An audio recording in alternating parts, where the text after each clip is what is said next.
per questo atto ignobile da parte dei parlamentari che dovrebbero avere senso di responsabilità, siamo di fronte a un atto che io definisco mafioso. Perché l'antifascismo oggi è mafia, è questo, e voi dovete dirlo, perché l'antifascismo oggi è mafia. Andassero a lavorare invece di bloccarlettare, andate a lavorare, che vi paghiamo noi dei nostri soldi, andate a lavorare ai parlamentari, Viva che il popolo vi odia,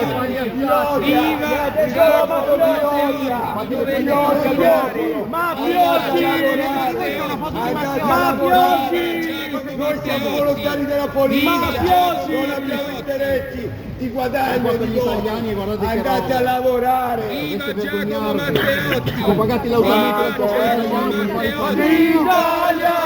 L'Italia se resta nelle mani di Silvio